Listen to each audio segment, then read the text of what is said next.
दोस्तों, भारत में जब प्री मानसून सीजन शुरू होता है, तो प्री मानसून सीजन में भारत के कुछ राज्य ऐसे होते हैं जहाँ पर बारिश ऑन एंड ऑफ होती रहती है और कुछ राज्य ऐसे होते हैं जहाँ पर बारिश बिल्कुल नहीं होती जब तक कि मानसून नहीं आ जाता है।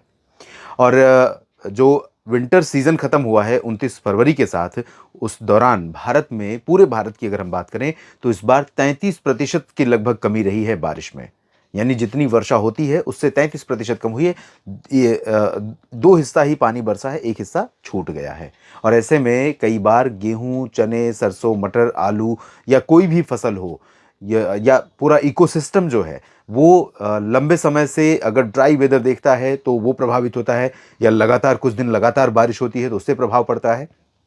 फिलहाल इस वीडियो में मैं बताऊंगा आपको कि अगले 10 दिनों के दौरान क्या संभावनाएं दिख रही हैं, क्योंकि एक के बाद एक वेस्टर्न डिस्टर्बेंस आने वाले हैं। एक नया सिस्टम आएगा 5 मार्च के आसपास, उसके बाद अगला सिस्टम 10 मार्च के आसपास उत्तर भारत की तरफ बढ़ता हुआ नजर आ रहा है। ऐसे में भारत के कई उत्तरी राज्यों में बारिश होने की संभावनाएं बनी हुई हैं। और अब जो सीजन शुरू हुआ है इसे हम प्री मानसून सीजन कहते हैं, आप अच्छी तरह जानते होंगे। प्री मानसून यानी मानसून से पहले का सीजन। तो मानसून आता है जून में, जून से पहले मार्च, अप्रैल और मई 3 महीने ऐसे होते हैं जब प्री मानसून सीजन होता है। और 3 महीने के प्री मानसून सीजन के दौरान भारत के कई राज्यों में बारिश जब होती है तो ओले गिरते हैं, बारिश के साथ लाइटनिंग, थंडरस्टॉर्म की घटनाएं होती हैं। और इसी दौरान आप जानते हैं कि मई और जून के जो महीने होते हैं उस दौरान काल बैसाखी का संकट भारत के पूर्वी क्षेत्रों में, खासतौर पर बिहार और झारखंड, पश्चिम बंगाल और एडजॉइनिंग छत्तीसगढ़, ईस्ट उत्तर प्रदेश के भागों में कई जगहों पर देखने को मिलता है। वो मई जून के महीनों में काल बैसाखी का संकट आता है।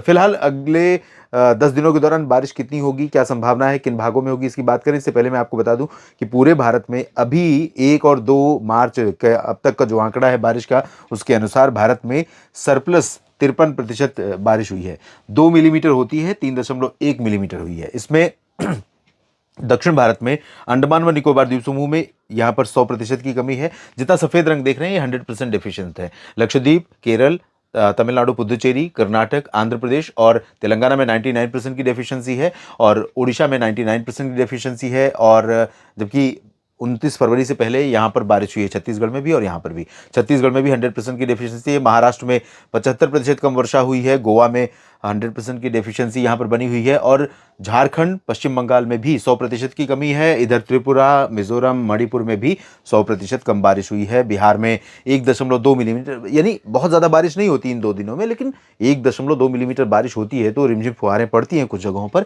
जहाँ 99% की डेफिशिएंसी है। और सिक्किम में कमी है बारिश में, अरुणाचल प्रदेश में, असम में, मेघालय, नागालैंड, सभी जगहों पर यहाँ पर कमी है। लेकिन अब इसकी तरफ चलते हैं हम उत्तर और पश्चिम की तरफ। तो यहाँ पर आप गुजरात में देखें, गुजरात में जहाँ 0.1 मिलीमीटर, मतलब बहुत नॉमिनल बारिश होती है, यहाँ पर 1.2 mm रेनफॉल रिकॉर्ड की गई है। रंग बदल गया है यहाँ का, और यहाँ पर 1084% का अंतर है। आप देखिए इतना अंतर, हालांकि बहुत बड़ा आंकड़ा नहीं है बारिश के हिसाब से 1.2 मिलीमीटर, लेकिन जो डिफरेंस है वो बहुत ज़्यादा है, ह्यूज है। और ये अगले 10 दिनों के दौरान हो सकता है कि थोड़ा और बढ़ेगा। क्यों, इसकी बात अगर मैं करूं तो आपको बता दूं कि जिस तरह की परिस्थितियां अभी तक रही हैं फरवरी के आखिरी दिनों में और अभी मार्च के शुरुआती 2 दिनों में, ऐसी परिस्थितियां आने वाले दिनों में भी डेवलप होंगी जब उत्तर से लेकर, कश्मीर से लेकर गुजरात और महाराष्ट्र के उत्तरी क्षेत्र तक पैच बनेंगे बादलों के और थोड़ी बहुत वर्षा देखने को मिलेगी। मध्य प्रदेश में 88% ज्यादा बारिश हुई है, 1.1 की जगह 2.1 mm रेनफॉल रिकॉर्ड की गई है। और राजस्थान में सामान्य से 50% ज्यादा बारिश हुई है, 0.8 की जगह 1.2 मिलीमीटर बरसात हुई है। उत्तर प्रदेश में 24% की कमी है, यानी 1.4 की जगह पर 1.1 मिलीमीटर बारिश हुई है। दिल्ली में भी 81% की कमी है, 3.2 मिलीमीटर बारिश इन 2 दिनों में हो जाती है, यानी ठीक ठाक बारिश होती है राष्ट्रीय राजधानी दिल्ली में। हरियाणा में 81% की डेफिशिएंसी है। बादल आए थे लेकिन उतने नहीं बरसे जितना बरसना था यहाँ पर। और आगे बढ़े पंजाब की तरफ तो ये सरप्लस है, सामान्य से 9%, लेकिन सामान्य की श्रेणी में है। और अगर ऊपर की तरफ चलें, आप यहाँ का आंकड़ा देखिए, जिसकी बात मैं काफी दिनों से कर रहा था कि पहाड़ों पर जिस तरह की बर्फबारी और बारिश की संभावनाएं दिख रही हैं फरवरी के आखिरी दिन में और मार्च के शुरुआती 2 दिनों में, वो बहुत ज्यादा है। तो आप देखिए 9 मिलीमीटर वर्षा या बर्फबारी होती है जम्मू कश्मीर में, जबकि हुई है 25.8 मिलीमीटर, जो 187% ज़्यादा है। और अगर बात करें हिमाचल प्रदेश की, तो यहाँ पर 8.6 मिलीमीटर की जगह पर बारिश रिकॉर्ड की गई 38.5 मिलीमीटर, जो 348% अधिक है। तो ये अंतर है। और इसी तरह से चंडीगढ़ में आप देखिए, चंडीगढ़ में 0 मिलीमीटर बारिश होती है, लेकिन रिकॉर्ड की गई है 6.9, जो 1000% अधिक है। और इसी तरह से उत्तराखंड में 32% ज़्यादा बारिश हुई है, 6.1 की जगह पर 8.1 बरसात हुई है। उत्तराखंड में इस बार पोस्ट मानसून सीजन से 2023 के बाद अक्टूबर, नवंबर, दिसंबर, उसके बाद जनवरी, फरवरी में अब तक बरसात बहुत कम होती रही है।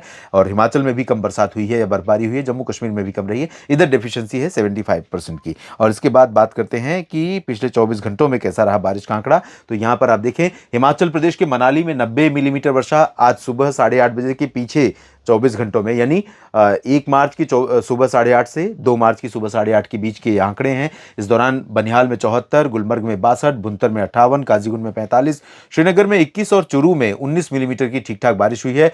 द्वारका गुजरात में 16 मिलीमीटर, शिमला में 16, ऊना में 14, सुंदरनगर में 13 और 11 मंडी में हुई है। बैतूल मध्य प्रदेश में 9, देहरादून में 8 और अलीगढ़ में बारिश रिकॉर्ड की गई है 7 मिलीमीटर बारिश का आंकड़ा और 4 शहरों में रहा, जहां ग्वालियर, जम्मू, झांसी, टीकमगढ़। और 6 मिलीमीटर चंडीगढ़ में बारिश हुई है। दतिया में और शिवपुरी में 5 मिलीमीटर, भोपाल में 4 और 4 मिलीमीटर के आंकड़े आप देख सकते हैं। 1 2 3 4 5 6 7 शहरों में है, जो है भोपाल, जबलपुर, खंडवा, नाहन, नौगांव और रायसेन तथा सागर। तो ये स्थिति बारिश की रही है बीते 24 घंटों में। और अब अगले 10 दिनों का एक आउटलुक ले लेते हैं। बाकी डिटेल आपको मैं बताता हूं हर दिन के मौसम पूर्वानुमान में, जो इवनिंग में अपलोड करता हूं नेशनल वेदर बुलेटिन में, और 3 दिन के मौसम पूर्वानुमान के बुलेटिन में सुबह बात करता हूं। तो उसमें डिटेल में थोड़ा बात करते हैं। यहां पर मैं आपको बता दूं कि वर्तमान डब्ल्यूडी का असर है, उसके चलते ये प्रोजेक्शन है कश्मीर से उत्तराखंड के बीच में, इधर अरुणाचल तक, और मैदानी इलाकों में पंजाब, हरियाणा, दिल्ली, उत्तर प्रदेश और मध्य प्रदेश के कुछ भागों में, गुजरात, राजस्थान में कहीं कहीं पर, झारखंड और उड़ीसा तथा छत्तीसगढ़ और महाराष्ट्र के कुछ उत्तरी इलाकों में कहीं कहीं पर हल्की वर्षा की संभावना नजर आ रही है। आपको ये बता दूं कि ये परिस्थिति इसलिए भी बनी है क्योंकि 5 मार्च को भी एक नया सिस्टम आने वाला है उत्तर भारत के पहाड़ों की तरफ। और 5 मार्च को जब आएगा तो हालांकि वो इतना व्यापक नहीं होगा जितना वर्तमान सिस्टम है, और उसके बाद अगला सिस्टम आएगा लगभग 10 मार्च के आसपास, उसका भी असर उतना व्यापक नहीं है, लेकिन फिर भी कई इलाकों में पहाड़ों पर बर्फबारी और बारिश होने की संभावना रहेंगी। एडजॉइनिंग जो प्लेन्स है, प्लेन्स में मैं बात करूं तो पंजाब से लेकर राजस्थान, हरियाणा, दिल्ली, वेस्ट यूपी, राजस्थान और नीचे गुजरात का रीजन प्रभावित हो सकता है। महाराष्ट्र और मध्य प्रदेश पर भी आने वाले सिस्टमों से भी असर पड़ सकता है। इसके अलावा 2 और इंपॉर्टेंट फैक्टर आपको बता दूं कि अगले 10 दिनों के दौरान लगभग अभी जो परिस्थितियां हैं वो ये हैं कि गुजरात से लेकर, यानी अहमदाबाद से लेकर इधर धनबाद और कोलकाता के नीचे का जो रीजन है, इसमें दोनों सी बेसिन से हवाएं चलती रहेंगी।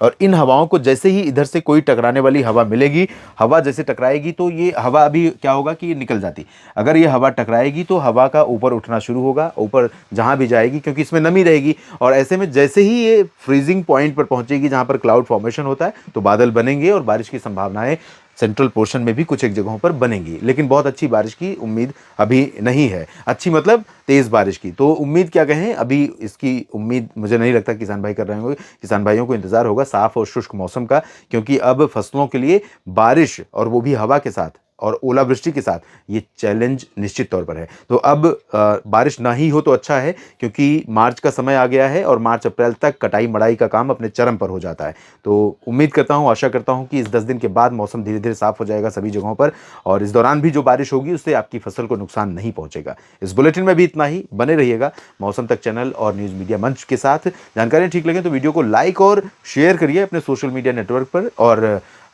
मौसम तक चैनल को सपोर्ट करने के लिए मौसम तक चैनल पर जाइए और सब्सक्राइब बटन के ठीक बगल में ज्वाइन की बटन है, उससे आप क्लिक करके ज्वाइन करिए, ताकि मौसम तक का जो ये मेरा अभियान है, ये प्रयास है, वो बिना किसी शोर शराबे के, बिना किसी झूठ और बिना किसी बढ़ा चढ़ा कर बताने की जो शैली है, परंपरा है, उसके जो सटीक जानकारी, जो मेरा एक्सपीरियंस है, जो मुझे लग रहा है कि इस तरह के मौसम की संभावना है, वही परंपरा लगातार मैं बनाए रखूं। आप सभी का बहुत बहुत धन्यवाद।